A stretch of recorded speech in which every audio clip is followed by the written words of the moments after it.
Niners!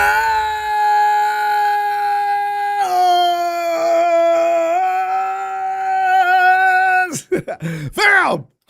It's time, and we're moving along in this season, as you see to my. I can't see it left or right.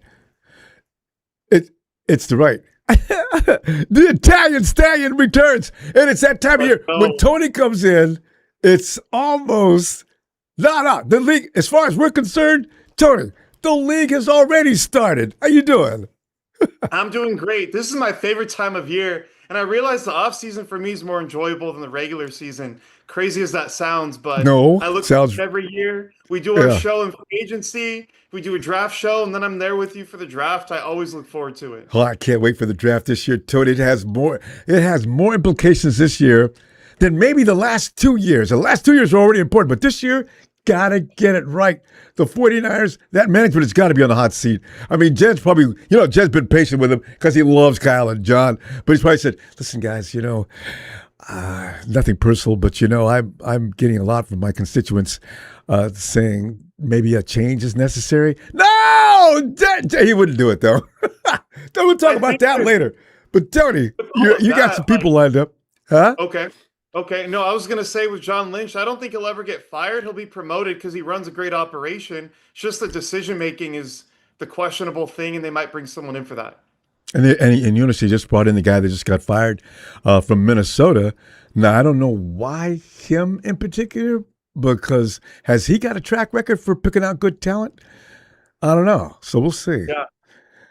All right, Tony. He does have a good record, but hey, we'll save that for another time once they start to show. Let's do it. Tony's going to give you the free agency as he perceives it, as I wrote down in the description. And usually he's got great observations. As I told you in the description also, Tony's been doing this for a decade. And I've known him since he was just a little boy.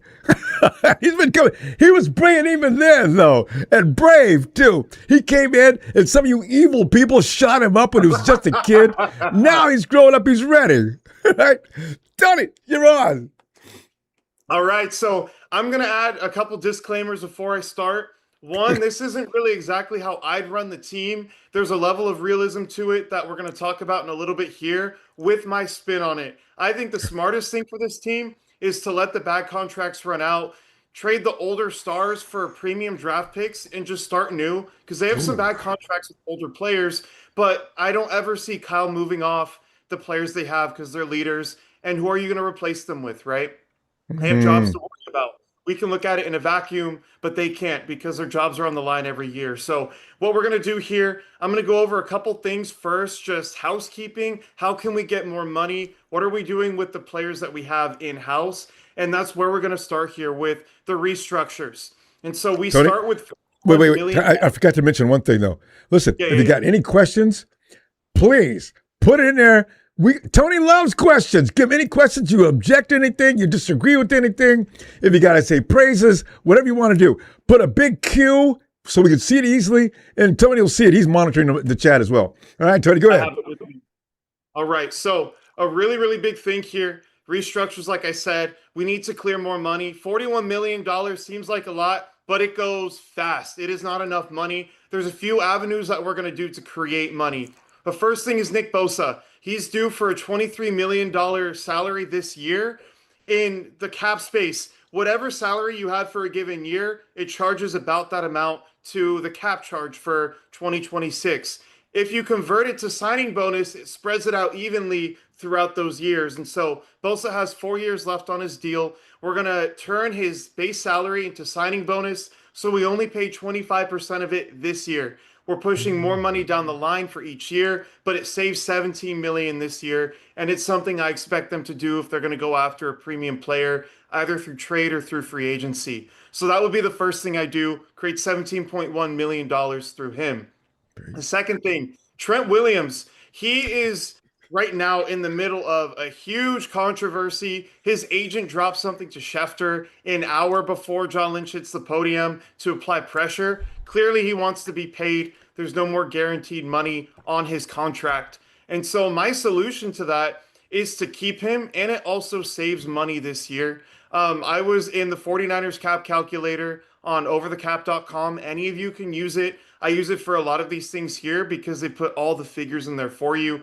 And what I came up with is a 3-year, $90 million contract with $40 million guaranteed to restructure his final year really into an extension, right?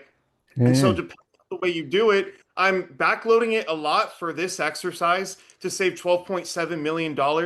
I think it's more likely that they don't backload it the way I did because of his age, and they might front load it. So it might be a case where they barely save anything by extending him, or they could save around the 12 million that I did. I don't think it'll be that much, but that's what I'm doing for this exercise.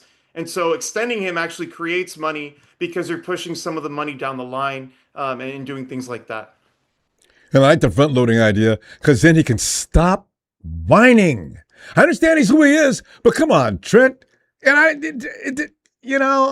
like that idea. All right.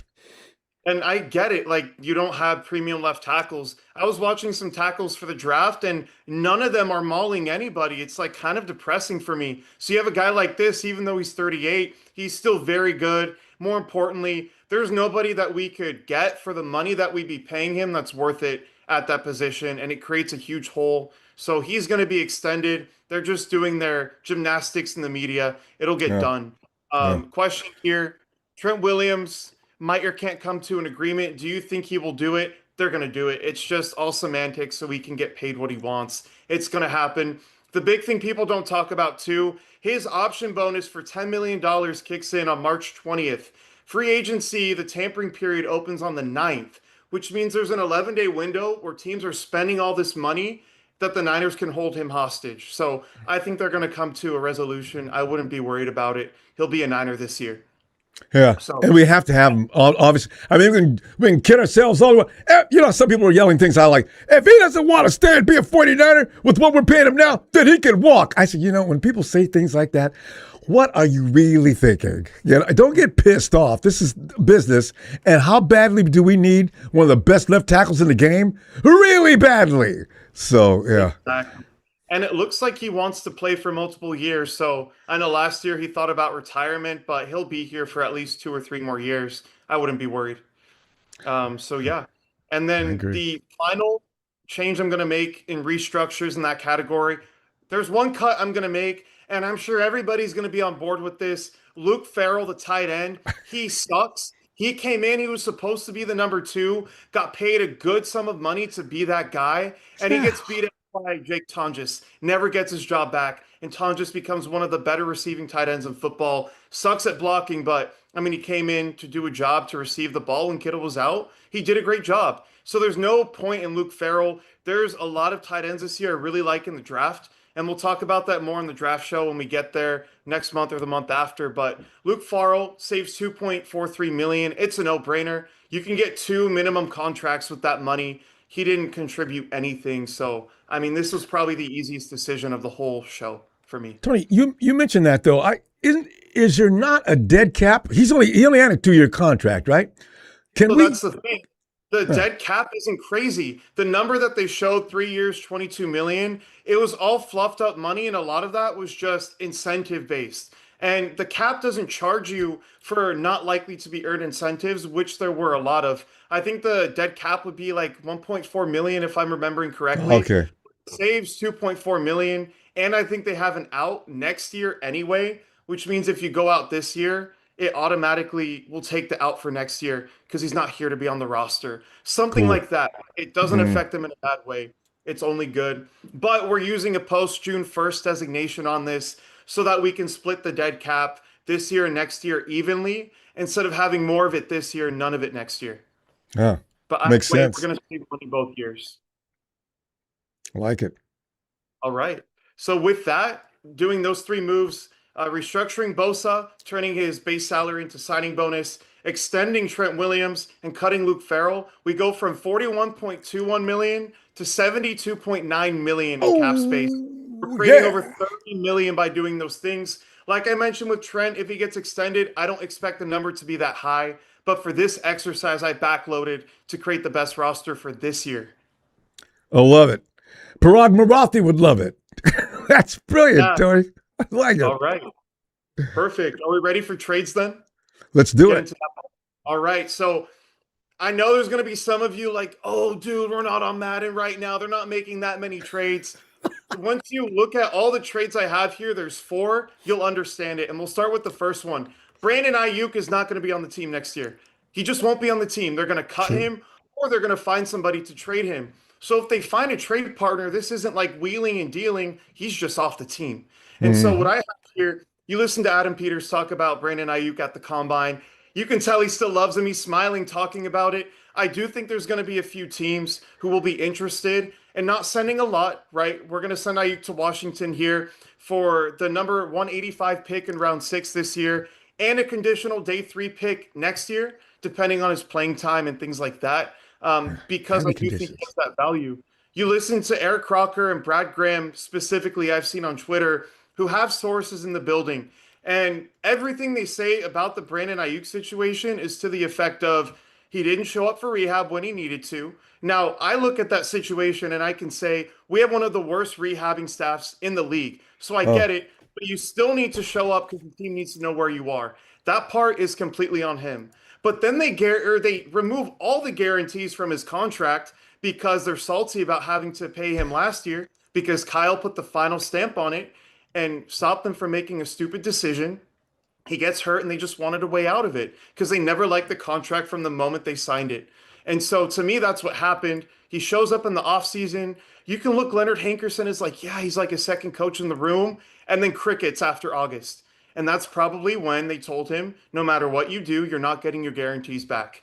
yeah. And then from there, we've had this whole thing unfold where he hasn't talked to the team, nothing with Kyle. Like, we can talk about, oh, he's immature, this and that. I think his agent is an idiot personally, but that's just my opinion. I don't think this is 100% on BA. I think the team has a large part to play in it. I bring all that up to say teams will see that, and they're not going to think he's a basket case. Maybe some of them will. I have a hard Mhm. time believing all of them will, especially because they work with his agent as well, and the agent can give them information if they have questions. So, again, round 6 pick this year, a conditional day 3 pick next year. And for that, Washington will get Brandon Ayuk. We're trading him with the post June 1st designation, just like with Luke Farrell, to cut up the dead cap evenly from this year and next year versus having to pay all of it this year and very little next year. And that's just basically what we're going to do to save Yeah. 6.3 million with And that Tony, deal. and the thing is with Adam Peters, I don't know what it's going to take for him to learn. You got Debo over there, and you got rid of him immediately upon the season ending. Now you're going to Yeah. bring BA in, who's got more talent, granted, but and like you're saying, he's not a basket case. And you know what? There is something behind your theories about whether or not there's other people involved with his madness, as we perceived it during the course of the time he was putting it on. So I wish him the best of luck. I don't hate him. I just wish he would have been, okay, would stay with us. So Rumbo, he was my favorite player. I have a signed jersey of him in my room. Like, I there you love go. Brandon Ayuk. He made a couple bad decisions. He didn't trust the team, and the team didn't trust him, and it's just Yep. going to end up bad for both sides. So, Yeah. but he's going to go to Washington with Jaden Daniels, who he played with in college, with Adam Peters, who was the assistant GM when he was drafted. He'll do Mhm. just fine, and I think he'll again become a top 10 receiver like he was a couple years ago. Really believe that. And we'll end up seeing him in the playoffs. And Yep. I hate when that happens. But anyway, all right.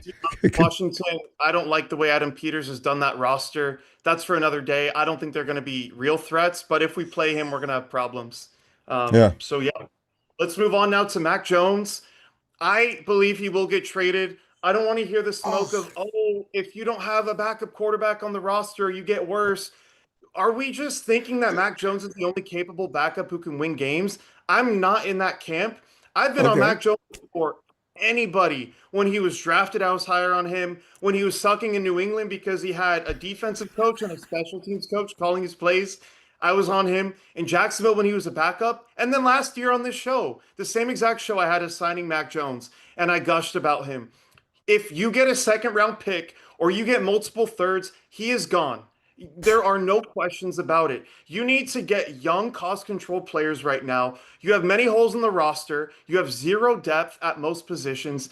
If you have an asset like him that might not even play next year, let's not forget that. He's not even a starter. He Yeah. might not play next year if Brock is healthy, which isn't if, but that's the way I'm thinking about it. Go sign somebody in free agency you can believe. can win a couple games for you and send him out. So what we're going to do, we're sending him to the Jets. They are on the hot seat. They need a quarterback who can win now. That's why I don't think they're going to look to the draft for like a Ty Simpson. Aaron Glenn is on the hot seat, so they're going to go for a Mac Jones, a Malik Willis, if Derek Carr comes out of retirement, something like that. This is the best option of those three. And so we get a second-round pick and a fifth-round pick. We're sending Mac Jones and a fourth. So we're And basically, you know what? The Jets, well, that's high on the. Well, that's what are we, number 2? With that, the Jets are number 2 or 3. The Cowboys pick, I believe. It's pick 44 in that. What is pick 44? Okay. And that's why we're also sending them a fourth and getting a fifth back, because that's saying he is worth a second-round pick, but maybe that pick is a little too high. So let's move down 37 spots with another pick so we can secure that second-round pick. And that's going to be really important here for a trade we're about to make in a few minutes. But again, like I think he's going to be gone if they get an offer even close to that. There's no way you keep a guy like him on the roster who might not play, even if he's really good. It's too valuable when you can get picks like that for starters on the team next year if you pick correctly. Yeah. Well, Kirk Cousins is standing by. So, and you know what Kyle loves about, and the romance, man, that's just sick. Oh, Kyle Shanahan. I believe he really would do it too, Tony. People think that's a joke. I'm not kidding. But yeah, we're going to see. And you're making sense. This is business sense. And the big show would just applaud this. Go ahead. Exactly. But yeah. Cool. So I'm all on board with that. The next one is Jair Brown. He's a big nickel. He's a good big nickel. He was drafted under Wilkes to say, you're lining up 5 yards off the ball, and I just want you to run forward. And he's really good in that role. He's not a true safety. He clearly was not ready last year. We have too many bad safeties on the roster. And New England is a team that really utilizes big nickel, and they're going to lose their guy, Jalen Hawkins, in free agency this year. So we're sending him to New England. We're getting a 6th-round pick, number 210. We save a few $1 million, but it's really just to get him off the team, focus on Mustafa and Siegel, and maybe draft a rookie or bring in a veteran like we're going to do later. No spoilers, but that's what we're going to do. And then the last trade here that I want to make is something that I expect to have a huge offer. We're seeing all these reports about the Niners are going to be the most aggressive team. The Raiders are going to be forced to sell. Max doesn't want to be there. It's for Max Crosby. If I were the GM, I don't know if I would. It would take a lot of thought. He's going to be expensive to acquire, both in terms of the cap hit and the picks you're giving. But with everything going on right now, I think John Lynch is going to do it. And so what that would look like, we get Max Crosby. We send our 27th overall pick this year, a 5th-round pick 171, and then a 2nd-round pick next year. Everyone's saying, oh, he's going to go for 2 firsts and more. It never works out that way. Look at the Micah Parsons, the Khalil Mack, all those deals. It's always about 2 first-round picks, but a little bit less. That's the value you get for it. So that's what we're sending, a 1st-round pick, a 2nd next year, and then a 5th-round pick this year to spice it up. I think that would be a realistic offer. The Raiders don't have tons of leverage. The only leverage they have is the offers from other teams, how high they're going to bid. But Max doesn't want to be there. After they screwed him over and didn't let him play this year, I think he's done with that organization. Tony, you want to hit some questions before they're building up here? Let's see. David Hodge, he says, Trent Williams might or can't come to an agreement. Do you think he will do it? And I think you kind of did answer that. You want to just reiterate? Yeah. I see one that happened after by David. He said, how many extra comp picks can we get next year for losing players? It depends. The maximum is 4 for any given year, but it depends. If you have more departures than people you're bringing in, that's how it's offset. So they'll say, okay, you lost 8 guys and you only brought in 4. And then after that, they say, okay, you're going to get 4 comp picks. But then they look at the value of the contracts and how well the guys played to decide if it's a 3rd, 4th, 5th, 6th, or 7th. So they can get a max of 4, but we'll just have to see. Depends on how many guys they let go and how many they bring in. And Tony, did we talk about Zach Wilson way back in that disastrous year? Which is one of the worst draft years. All those quarterbacks going in the 1st round, and only one of them has panned out. But Zach Wilson, and since Kyle likes to take them projects and make them into sudden productive quarterbacks. I mean, we're watching. I still don't believe what happened to Sam Darnold, but still. And then you got Mac Jones who came in and scintillated the entire league. Could Zach Wilson be the next reclamation project? I'm not going to spoil anything, but we'll get to it. It's part of the program. Okay. Yeah. Hold on, Dave. Okay. Let's see. I think that's it. I think that's all the questions we had. Okay. Well, so Kelly, what is Kelly asking? Mac does not want to go anywhere. He wants to. I don't believe that. Mac wants to be a starting quarterback. He wants to get paid. That's the thing. He has that smile. He's got that personality going all the time. You can't read Mac Jones, not read it, but I bet you're right. He's a quarterback. He's a stud quarterback. Why would he want to be a backup? I keep wondering about that myself. So, yeah. Exactly. But yeah, cool. Are we ready for agents now? Oh, we are ready. We are ready. All right. So after all that stuff, all the trades, we get Max Crosby. We get some picks. We have to give up picks as well. We're at $53.91 million. I'm going to keep this section pretty short. We're letting basically everybody walk, including Jawan Jennings. He's going to price himself out. He's not worth 20 plus mil. Sky Moore, this fan base I understand why we all loved him. We had a bad returner for so long who always fumbled, never made the right decision in the most crucial moments. Sky Moore is average. Like, we can do better than that. He's going to be cheap probably, which is why they might bring him back. I just feel like you can get a more dynamic player there. And yeah, I've got one in mind, Tony. The guy in Seattle that is just electric. What's his name? He's got a strange name. Yes, Shahid. If the Hawks don't want to pay him, and I don't know how the Hawks are going to pay all these guys, and Jigba's got to be paid. I mean, there's 2 or 3 other guys got to be paid. Maybe he slides through the cracks. The thing is, he's going to go for probably 15 million plus, and there's a lot to his game that hasn't been unlocked, being in a bad offense with the Saints. And then in Seattle, they're not really using him downfield, but there's a lot there where a team might say, he does all the return stuff and all the gadgety stuff really well, but we think there's more. I would highly doubt that he's in the 49ers range for paying. I think you can find a guy like that in the draft this year. I love the receivers, but that's for another course. I agree. He's got way more talent that's being displayed in Seattle. I agree. So he'd have to be paid. All right. Cool. All right.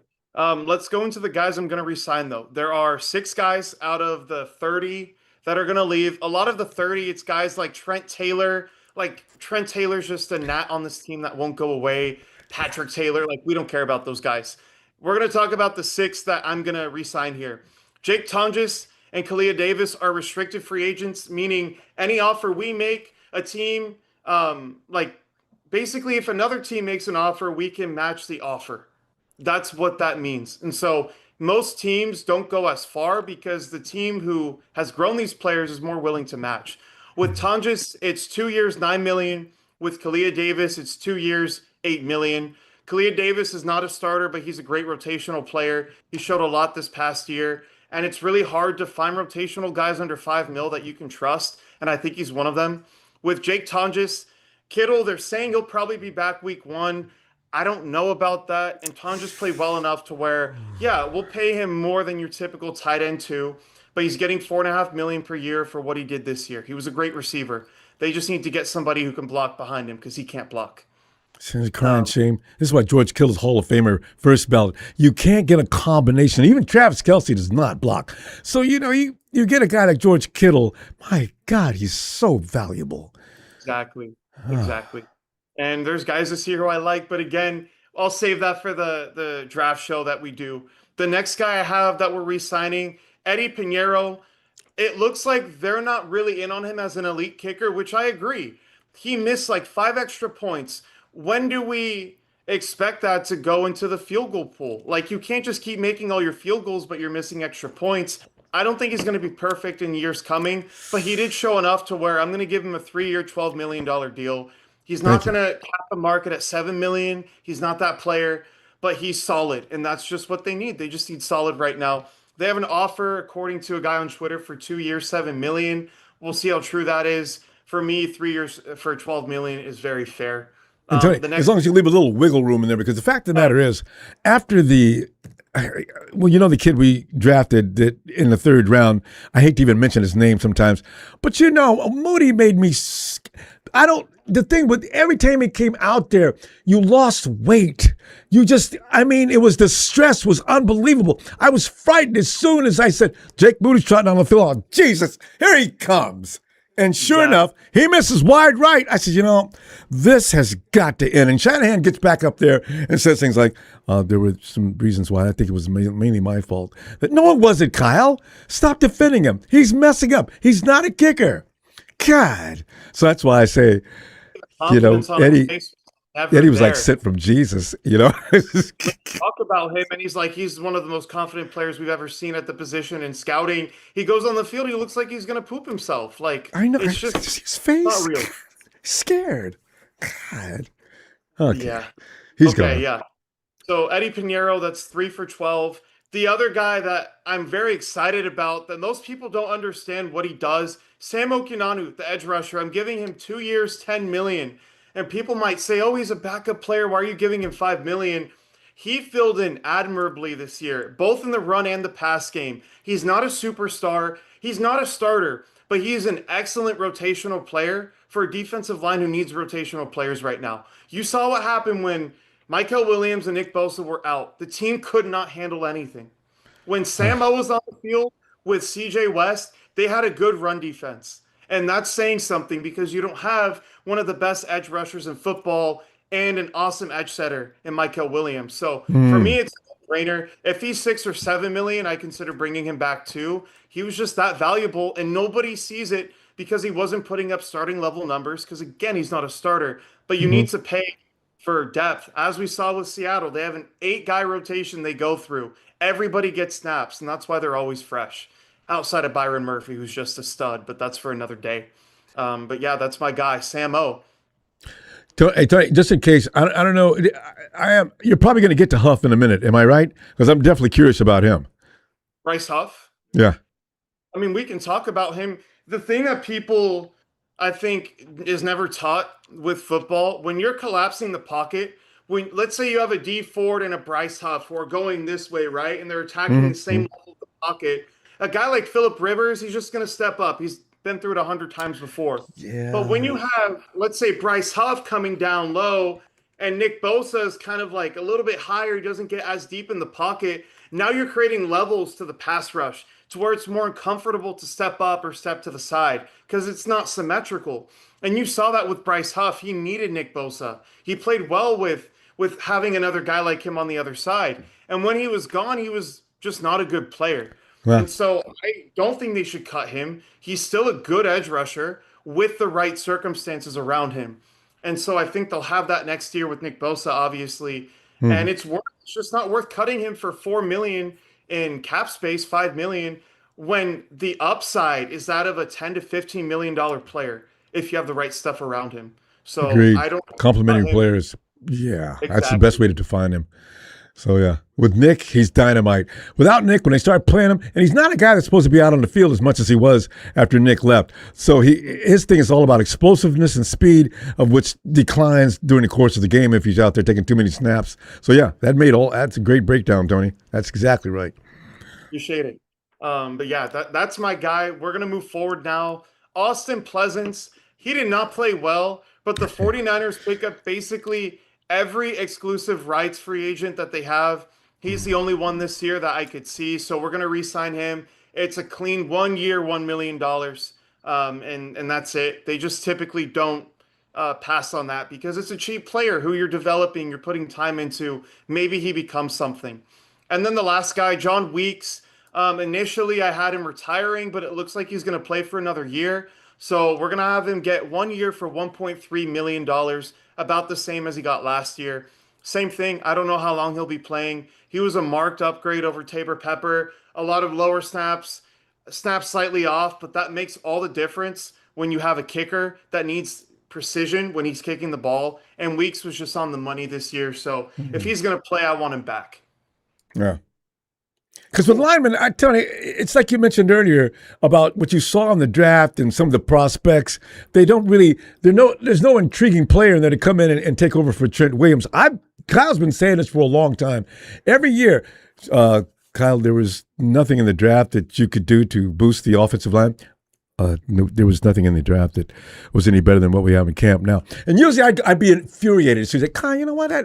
32, I don't know, Kyle, that's a lot of rounds of athletes. You couldn't find one out there that would be better than anything we got in camp. So now, when you say what you just said, maybe there's some truth to what Shanahan had said, because I got to believe they want to be better as much as we want them to be, too. So, 100%. It's just hard because you don't have, like back then, you had crazy people at left tackle and right tackle who wanted to run through your face. Not that we don't have them anymore, but it's a dying breed. So yeah. see what happens. No kid grows up in high school and says, I want to be an offensive lineman. If he's a big kid and just likes playing football and he's got some athleticism, if he's got athleticism, he wants to be a tight end. He wants to be anything but an offensive lineman. So you're right. It's a dying breed. Yeah, we'll see what happens with Trent, but I think he'll be here and we won't have to lose that immediately. But yeah, so with all those moves with the team in house, now we're down to 39.61 million. Again, we did acquire Max Crosby as part of that, but it's really about where we started, right? 41.2 is what we start with. Now we move things around. We have 39.6 million, and we're going to move into the NFL free agents. If I were running this team and concerned about the future, I would save 20 million or so in cap space to roll over into next year for contracts that start to spike up because you backload certain guys who you want to be here for a long time. But in this exercise, I'm spending basically all of it. And so I'm excited for that. Ronbo, I made a grave mistake. I forgot to bring my charger out here and I'm at 3%. So I'm going to grab it real quick. Tony, you did that last year. I know it happens every year, but I'll be right back. Okay, well, I'll be real. We'll wait. Ah, God, this kid, man. Yo, the thing is, sometimes we look at our situation as, can we please do better? We got to remember, there's 31 other clubs that are out there picking through the same people we're picking through. It's like last year, and don't tell Rudy I said this, but when they picked up Devontae, I was pissed. I was royally pissed. But I played the role. I said, you know what? Devontae's best days are behind him. You guys can start huffing and puffing and blowing your house down, but it ain't going to help any. And it turns out I was right because Devontae came up lame at the end of the season when was it exactly the wrong time. Tony's back. Hey, Tony, come on in, man. I'm back. So yeah, are there questions in here before we move on to free agents? I want to see if there's anything. Okay. Dre Greenlaw from SoCal Invader. David wants to know, do we need a punter? You're probably going to get to that because I know you mentioned. Okay, coming up. So I do have a punter here who I really, really am passionate about his game because I saw him when he was in college too.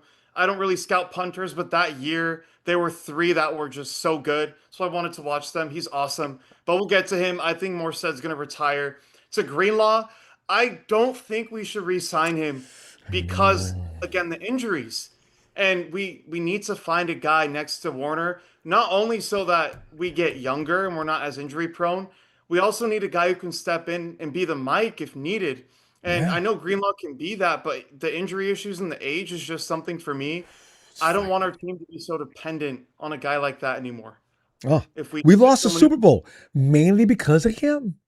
Because Travis Kelce wasn't doing jack. Before, I mean, I didn't even know Kelce was in the game, and I just realized Dre had put the lockdown on him. Yeah. And all of a sudden, Dre goes down. All of a sudden, we notice Kelce's in this game. And they pulled up on us. There were some other things, but still that. Oh. The injury was stupid, too. Like, he wasn't even playing football. He was just getting pumped up. So that's just his luck. I love Greenlaw, and if they were to get him, I'd be stoked because we missed that all of last year. Winters and Bethune, they were horrible. They sucked, including Nick when he played too. Eric Kendricks, we're getting questions about that. I don't think we're going to re-sign him. And I don't think it's necessarily because they don't want him here. I don't know if he's willing to go through the offseason. A lot of these older players, They skip training camp, they skip the offseason, Yeah. and they pick playoff teams at the end of the year. That's kind of what he did this year. I'm not saying he wouldn't do that. I don't know his head. That's just the feeling I get because he did that last year too. Yeah, because Um, and he was a little annoyed at the fact that the 49ers ran him through all the channels before putting him out on the field. I'm Kendricks, man. I don't need any. Let me out there. No, you need to know how we do these things. I don't know why I didn't think he needed to work out for a bit before he got out on the field. But from what John Lynch said, well, he probably got out there a little later than he wanted to. So I said, oh, yeah, okay, yeah, all right. So yeah, I don't know. I You might be right. do you see this about the Atlanta Falcons trying to trade for Mac Jones? I thought I heard about them talking about that earlier. No, so I think Tony Wright might have been talking about that earlier. Uh, he'd be ideal. But what do you do with Penix? Max, is they come there and compete? How does that work? No, I think if they do that, they're trading Penix. And we have to remember too, it's new ownership. They don't have any ties to Michael Penix, who Oh, has not been great. I yes. liked him coming out, but not at pick number 8. I remember when he was drafted, we were doing the show. I was stunned with you. For one, nobody I saw it coming. do He remember signed that. hurt in the same offseason, but that was crazy to me. And he's just either hurt or he hasn't been amazing. And I just don't think he's a fit for that style of offense. So I think if they were to get Mac Jones, I wouldn't be shocked. But do I What are they going think to give it's us? more likely than other teams? No, I don't. They're not going to give us, what would they give us? I mean, they do. They have good players. I don't think they'd move many of their good players. They have draft picks, and that's where you would start. Or maybe Yeah. it's like Jesse Bates. If they don't, I don't think they're going to move Jesse Bates, but if there's a Oh, sliver I of a take chance it's Bates. available, you can I forgot package about him. Mac and other things for Bates, but we'd have to Yeah. see. I don't think it's going to happen. Yeah. More rumors. Okay. Yeah. You ready for free agents? I'm definitely ready for free agents. All right, so this is the last part. Again, I'm going to use all the money, all the 39.6 million that we have here, and we're going to start off at receiver. There's two guys. Mike Evans is my first guy here. Now, Alec Pierce would be my first pick. I've been talking about him all season, even before Niners fans saw him on Monday night play against us, and then everybody wanted him. He's a great player. He He's blocks his ass badass. off. He's Yeah. gotten so much better releasing at the line. Route Mm. running has gotten better. He gets 50-50 balls. He's huge. Like he's great.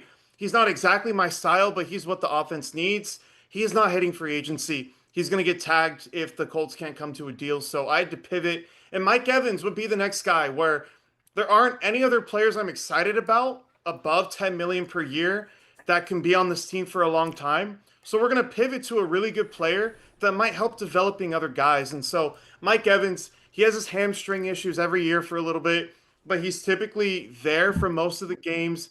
He stretches the field, very nuanced route runner, even when he's gotten slower. And he's a guy that is very reliable that this team hasn't had.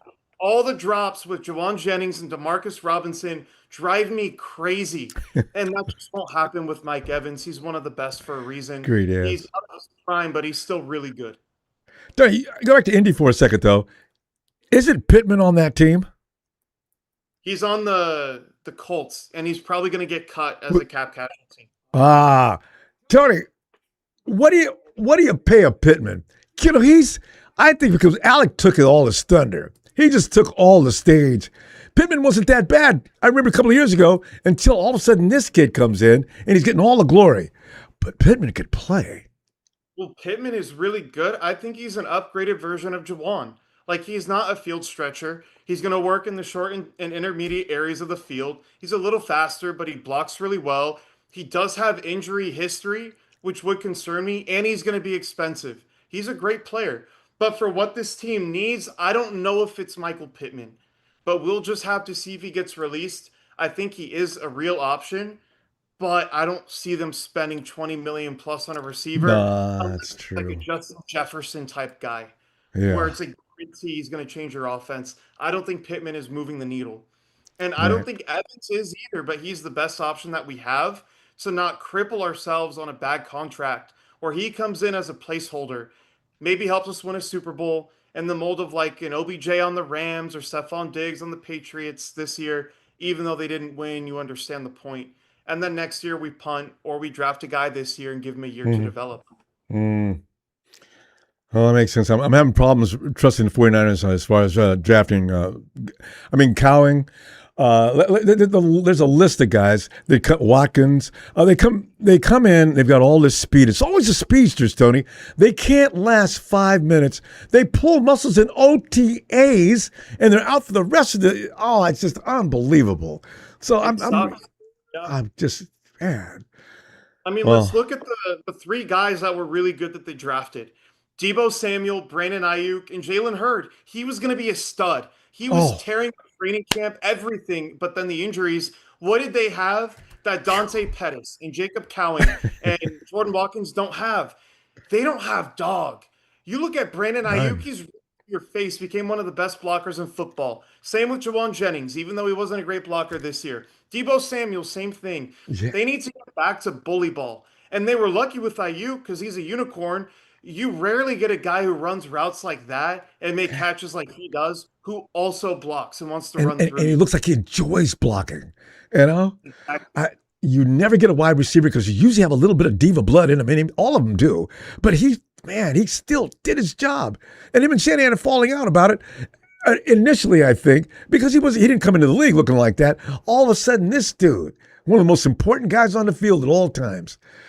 And now we got to part. Anyway, let's not worry about that. All right, go ahead, Tony. Yeah, so Mike Evans, it's not ideal, but it's a great placeholder. He's going to be a dependable player who can elevate the rest of the room in the short term because there's no better option right now in free agency for the cost. There's a lot of guys in the draft I like this year. I'll just give you guys a few names. I have some write-ups on my page about them. Omar Cooper Jr., he's getting like top 20 love now, but when I was watching him, he was like a second or third round pick. Dude is a stud. Chris Brazzell out of Tennessee, not your typical Tennessee receiver. Those are guys you can draft this year, and they can become really good players. But again, is it a guarantee they get on the field this year? Typically, if you're not Debo Samuel or Brandon Ayuk, you're not going to see the field your rookie year. So that's also why I have them getting another wide receiver in a completely different mold. Mike Evans is your blocker, field stretcher, reliable 50-50 guy. Calvin Austin is going to be more of a gadgety, man beating player who's a little bit worse against zone, but he can also be a returner for you. And I love Calvin Austin. Every time you watch him, it's jitterbug, it's make you miss. He's more physical for what you'd expect for a guy his size. He never got it rolling in Pittsburgh until this year because he just didn't have a good staff around him, didn't have a good quarterback, didn't have the right system for him to shine. I think with Shanahan, he does as well as anybody with those types of players. And he showed this year the ability to be a deep threat, to beat man to man coverage in short areas. Is he going to be this number two, like the best in the league? No, that's not who he is. We're paying him 3 years, 18 million. With Mike Evans, I forgot to say it's 1 year for 16.5. Yeah, But 1 year Calvin Austin, contracts for him. I like that idea. yeah, yeah. So he's 3 for 18. It's a lower tier contract. He's going to be your number three day one behind Pearsall and Mike Evans. But what he affords you, you replace your return issue that Sky Moore is vacating. You're getting a guy who can actually beat man coverage, which this team cannot do without BA. And then you get a guy who can be kind of gadgety, get speed down the field, kind of like a budget Rashid Shaheed. They're different players, but they do kind of similar things in the role in the offense, where you have a Mm. jet sweep in this way. Maybe he goes downfield, get a 40-yard gain every few weeks. So I'm excited about a guy like him. I don't know if they do it because of Jacob Cowing. He's supposed to be that player. The dude Oh. can't get on the field. He always has a hamstring issue.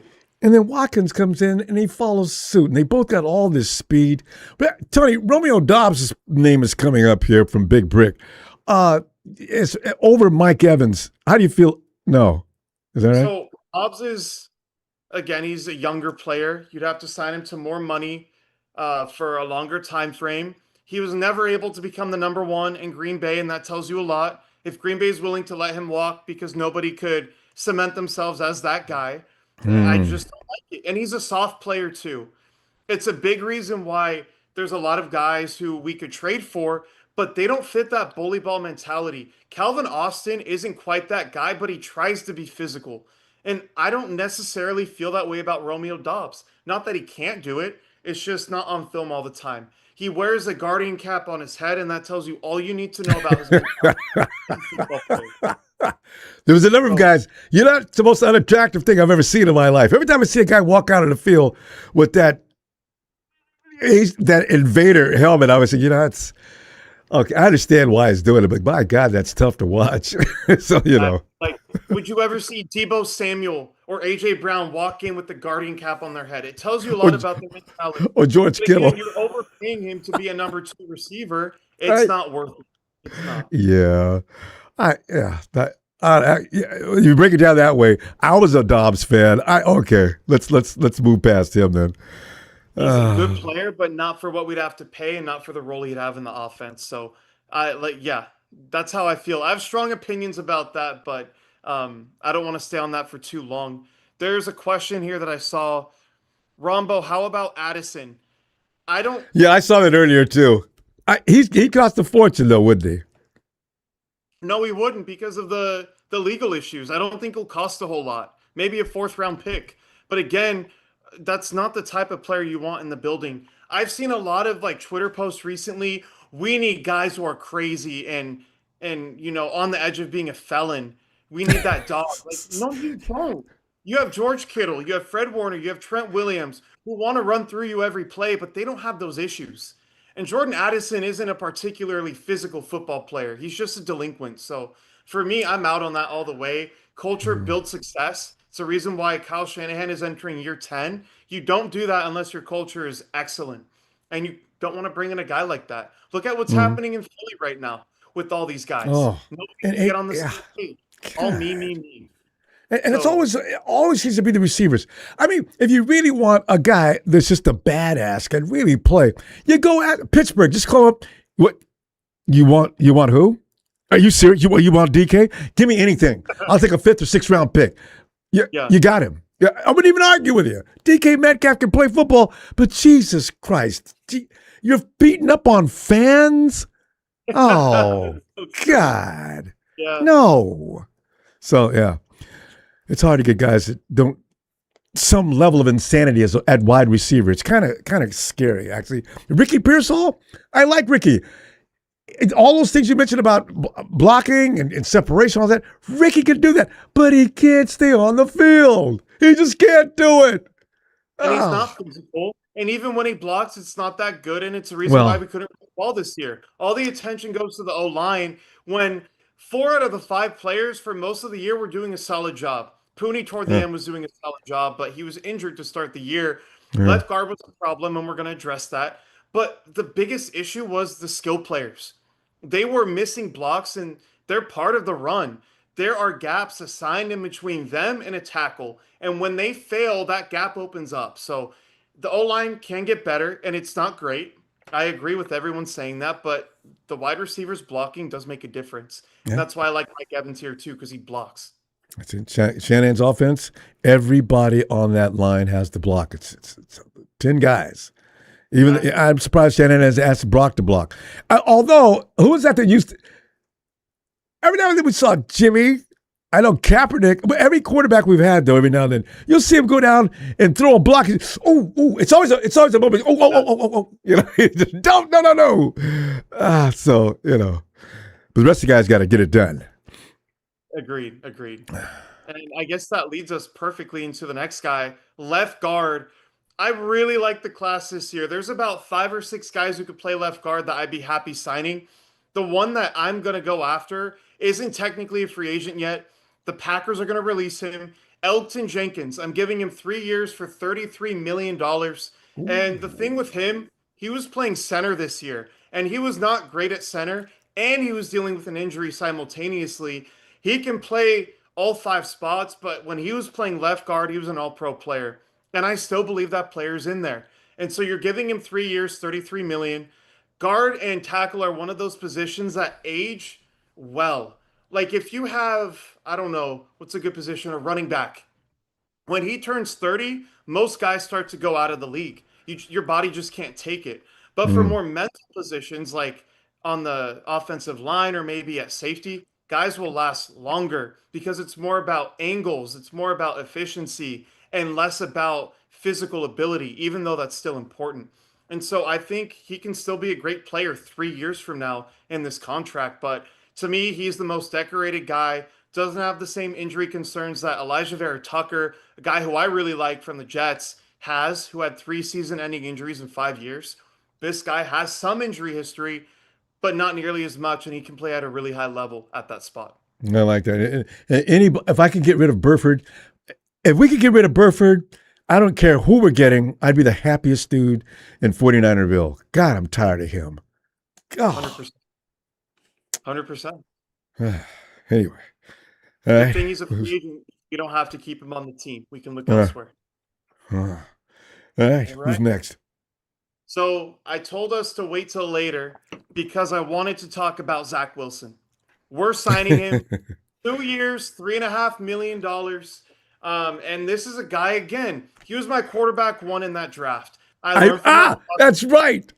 Yeah. You were the Zach Wilson fan. I forgot somebody was high on Zach. It was you.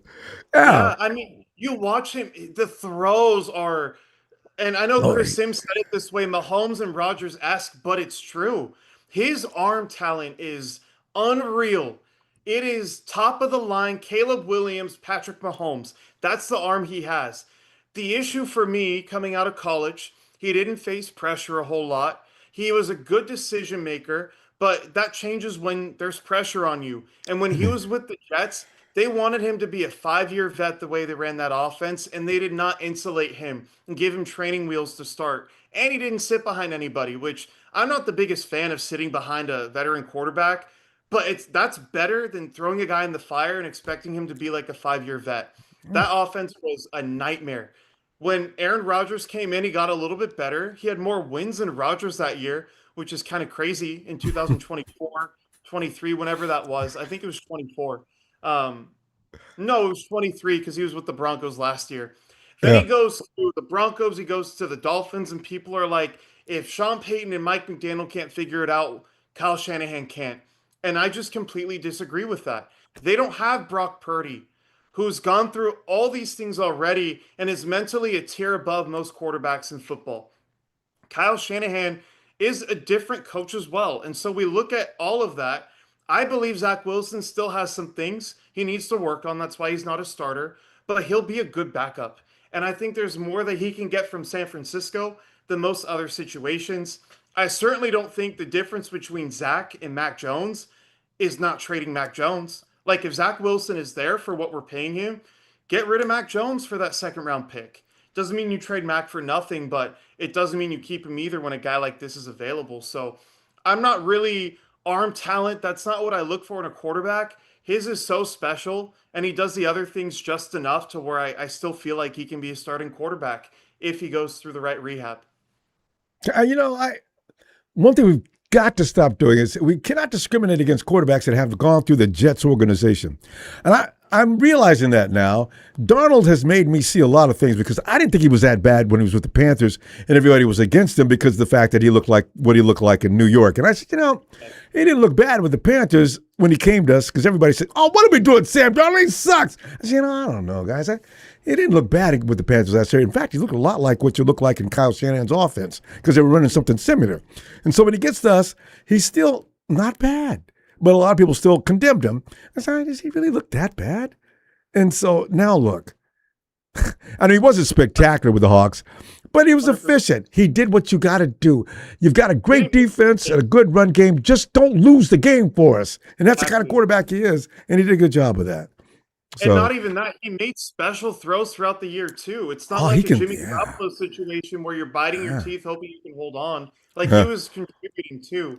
But before that, nobody wanted him. So that's, again, like you're saying, the rehab can work for guys like that. And I think Zach Wilson is going to be one of those players where maybe next offseason we flip Mac for a 2 this year. Maybe next year Zach is going for a 3 or a 4 because it's a deeper draft class, but who knows? But that would be my pick. All right. All right. That is it for the offensive guys. We have 3 more players. I see a couple questions here.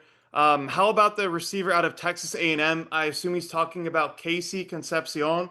I like him a lot. I have a top 25 grade on him right now. He is my number 7 receiver.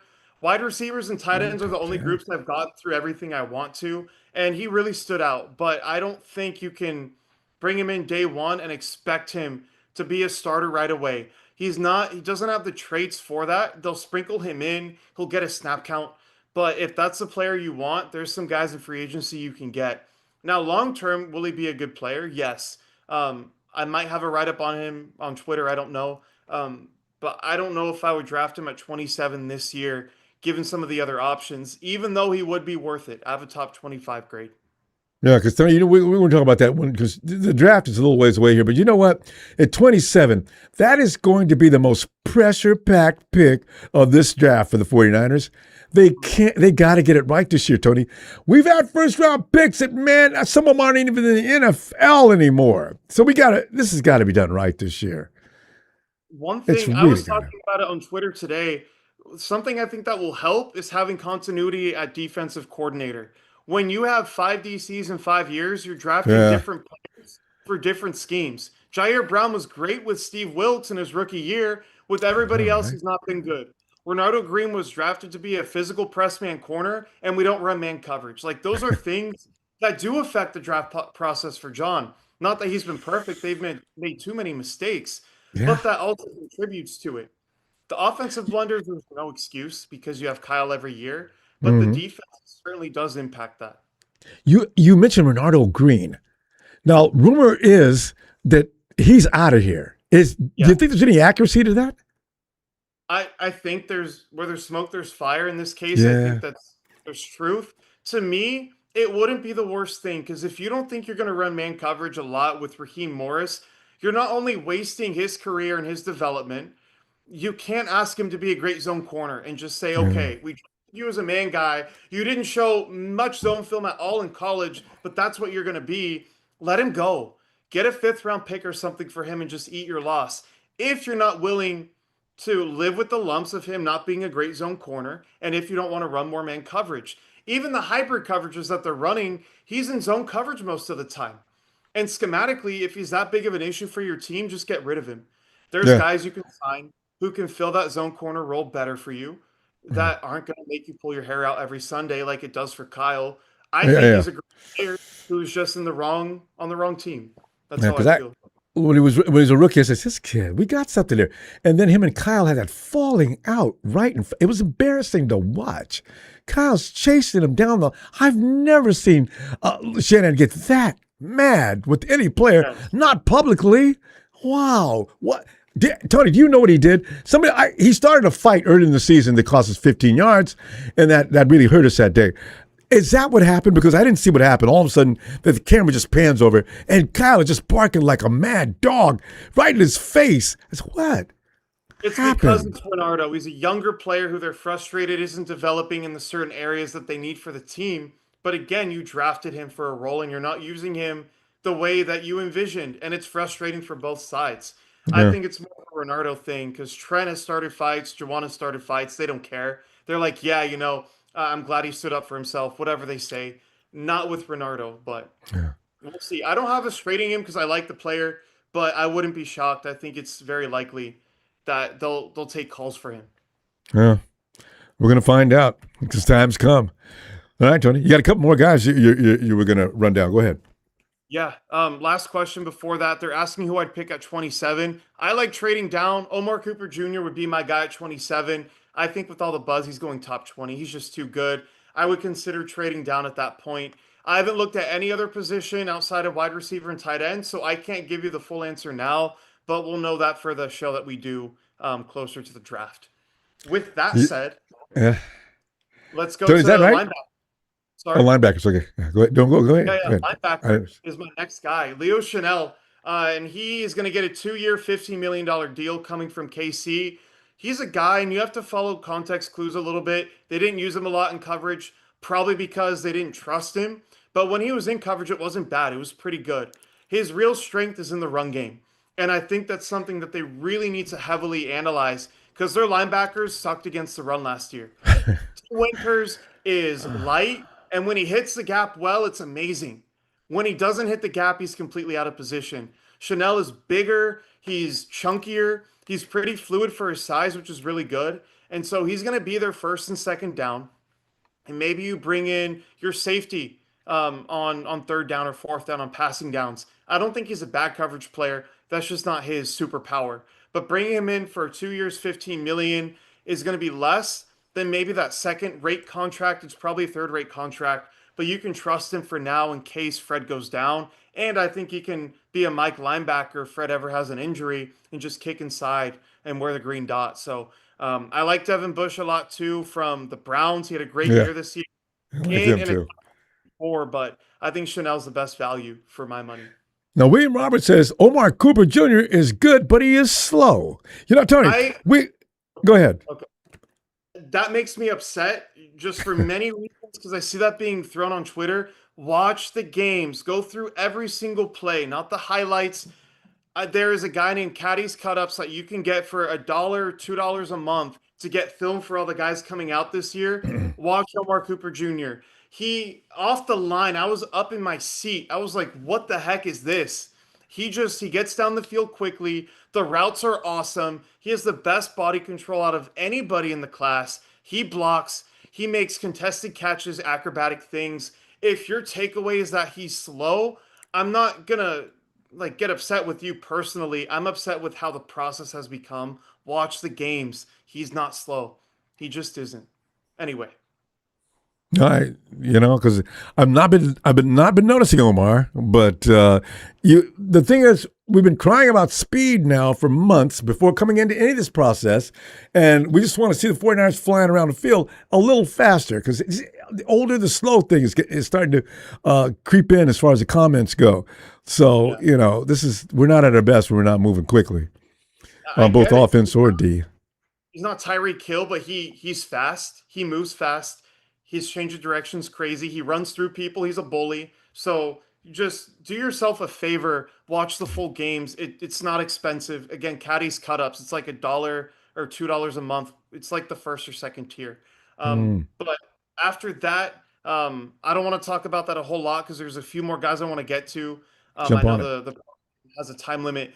Alohi Gilman, free safety, is my next guy for 3 years, 20 million. He is not the greatest free safety in the league. He played well for both the Ravens and the Chargers this year. He was traded mid-year. He's one of those guys who's a smart football player, and I think that's all they need at free safety. I don't think they need the greatest player in the world. They just need a smart guy who's going to be in position and take good angles, and he does that. He's more of your true single high. He can play split safety, but he's going to be back there. His strength is not in the box, but that's not what we need. We need a free safety, and it's a need that gets passed over every single year. And the defense was at its best when you had Tart and Jimmy Ward, who could both do that flawlessly, and then Oh, Tashawn Gibson when he played free safety. oh, They need to get back to that and bring him I in. I Gilman is going to be love that. cheap. He's not a game-changing player, but there's value to be had there with that contract. And I think he's just really good. We just need really good right now. We don't need outstanding Yeah. because our floor with Max Crosby and Nick Bosa is going to take care of most of that work.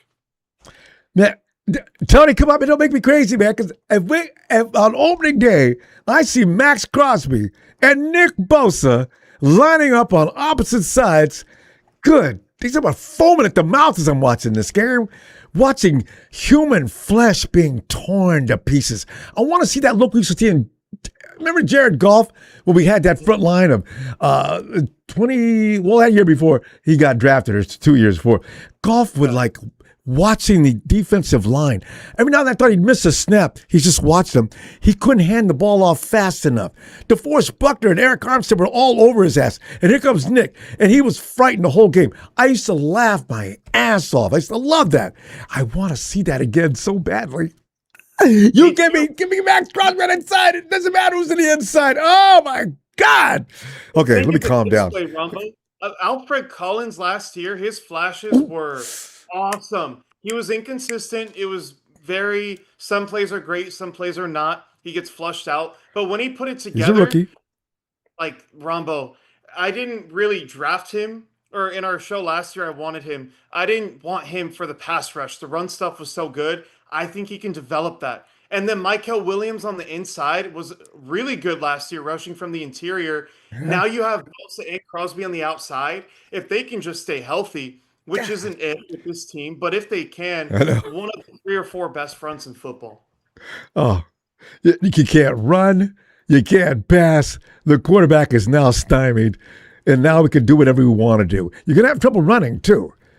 Alfred was him and oh God, yes. Okay, see, we're getting Max. Okay, I'm just gonna make up my mind and feel that way about it, so I can stay happy about it. All right. I mean, Max, they're saying we're not getting Max.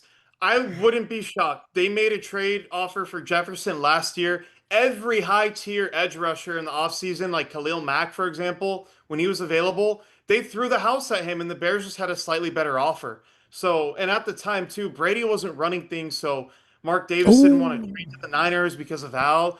Right now, it's Tom Brady and John Spytek running things. They're not going to let a petty 40-year grudge get in the way of oh, getting the best offer in it's a separate grown. conference. Oh, So, and grown ass men. Al, good Lord, let it go. And look at your organization. Look at your team is in the toilet every year. You're in Las Vegas, for God's sakes. You need to look better. Stop with this pettiness. If the 49ers want to give you that, then take it. Crosby doesn't want to be here anyway. It just makes sense. I'm still pissed off about the Khalil Mack deal, so don't you mention that. But go ahead. yeah, they're saying he'll cost too much. Me personally, I wouldn't do Crosby. I'd have to think about it, but I don't think I would. This exercise is realism and me putting my spin on it, and John is going to make an offer. Like, that's just already been reported. We're not going to say, oh, no, John won't do it. He's going to. Oh, yeah, he So did I'm it. preparing you guys for that. And Max is a damn good football player, too. I mean, but John doesn't understand the situation, the tradition between Al Davis and the 49ers, or the Davis, him and his son. So, which is, I was amused when I heard that he was going to try to trade for Khalil Mack. I said, Davis isn't going to talk to, oh, John doesn't know. He just got here. No, Yeah. that's not going to happen.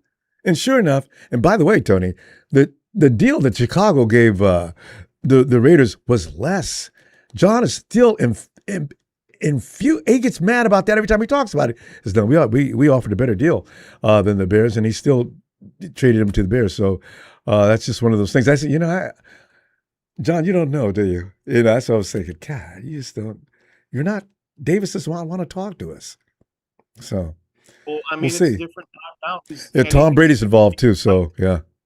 So yeah, we'll see there. I have one more guy, punter Jordan Stout. I mentioned him earlier. He does everything, kicks it inside the 20, has 8 different balls he can kick, 3 years, 10 million, and he's just a guy again. You either draft a punter or you sign the best available. There's no in between, and he's one of the best available. He would instantly make an impact. And Morstead was good this year, but Stout he just does more. As good as Morstead is, and Morstead's probably retiring. So with all of that, we have $610,000 left in cap space. For this exercise, I spent everything to create the best roster for this year. I don't think John and the crew are going to get down this low because they need to roll over money. I think they probably save 15 to 20 million when it's all said and done by the end of free agency. But this roster right here can compete with the best of them. Our draft picks as well. We don't have our first round pick anymore, but we have 2 seconds, a third, 2 fourths, a fifth, and 2 6th-round picks. So we have more than enough capital to have a good draft, and our roster looks really, really good as well. Sounds good, Tony, because we don't do, and it's a crying shame. We don't need that first round pick anyway, because we have demonstrated how we don't know how to use it anyway. And it's at 27, which is the bottom of the first, which is not a thing that I'm all excited about anyhow. The 49ers also like to do mid-season deals, Tony. You talk about saving money. That's another reason why they're not going to spend the cap or spend the money all the way out. And they make their best deals at mid-season, it seems, too. Yeah, it gives them flexibility, and they wait for the right offer to come to them, which is how it happens that part of the year. Teams are having fire sales. There's guys who might not be available who they just need to get rid of so they don't lose them in free agency and get nothing. So Mm-hmm. I Mm-hmm. agree with you. And they also notice what the biggest need is. They have that all figured out by mid-season, and now you pursue the exact player you need. When we got Christian McCaffrey, dang, it took me 3 weeks to get over that. Yep. I said, really got Christian damn McCaffrey. And it How worked the out. hell? time, it Yeah, it was was not applause like it is now, but that changed the face of the franchise. Every quarterback who plays with him plays well, and it's not a mistake. It's not just Kyle. Christian makes a huge difference in the passing game. no. He could be one of those active players to go to the Hall of Fame now. The guy's amazing, just amazing. Any more questions? Did we get more? Did you point out a question? I didn't see anything. It's just a lot of Max Oh yeah, Crosby, things 49 like Brian that. wants to know, is Max Crosby fully healthy? Is that an issue? Yes, he will be by training camp. It was a minor injury last year that he was going to play through, and they held him out. I wouldn't be Yeah, concerned about his health going into and he the was year. pissed. Yeah, if he still wanted to play. I mean, I love guys with George Kittle disease. George Kittle. I mean, I realized this after almost his first year when I heard about he's playing with a flat jacket. He's Mhm. what? Why? He's got a rib broken. What? Yeah, Really? Wow. He doesn't act Max is like a it. fighter, man. He does not care. He's gonna play through anything, and I like that. We need more of that. It's a culture builder for the locker room. Yeah, and you know what? Those are the guys we want that set that kind of example. Uh, Exactly. Michael Alexander, I think we did. If we lose the kicker to a different team, who would we go after? I think you did. You addressed that, I think. I didn't say anything. I think there's a few guys you could sign. Again, Pinero's not top tier kicker, so I think he's replaceable. It's just teams go through long periods of time of not finding a good kicker, and you always want to avoid that. I Oh, think it please. you just have to Yeah. re-sign him at that 4 million rate, and you'll be fine. You got to keep Eddie. I think that the 49ers would never let him go. And David also says, I heard Aubrey hasn't signed yet. Yeah, he wants 10 million. No way, no how. Like he's a great kicker, but also it causes teams to be less aggressive when they get down there because they're like, oh, we can just kick it from 65. And a kicker is not worth 10 million in any sense of the imagination. I know. You can either set Tony, it at that David, money. we're not. No, we're not going to ask. He's not getting 10 million. No, I think they'll settle at like 7.5 or 8 million because he is the best in football by a margin. But no, like you can get a productive rotational pass rusher and a solid kicker for that amount of money. No way, no how. I don't think it's going to happen. And also, Tony Wright says the Falcons will try and go after quarterback Tyson Bingett. Is that is that the way you pronounce that name? Agent, Benget. yeah, agent. Yeah. He's solid. He's not Mac, but I can see them doing that because he'll be cheaper. Yeah, and So if you're looking to save money, because they've got some rearranging to do in Atlanta, so maybe they're not going to go all out for the drive this year. They just go ahead and put things together. And Tony, that's the way. See, in the NFL, that's the way you sort of do things in order to get a high position in the draft. You just don't put a real good team out on the field on yeah, purpose. Tony, always a pleasure. We're gonna get together here. The draft's gonna come up before you know it. Maybe we talk about it yeah. before draft night too. Yeah, we got your All right. mock. Yeah, we haven't talking. Of course, you're gonna do that. Mock draft, of course, and then we'll get right into draft night. All right. All right, sounds good, Rombo. I appreciate you as always. Always Have a great appreciate you, T. All right. go. See you soon. All All right, my right, dude. bro. Good night, Shaq. Good night, Rombo. Take care. All right, Tony. In fact, we're gonna close it and set back up here in a couple of minutes. Stay with us, Tony. See you soon.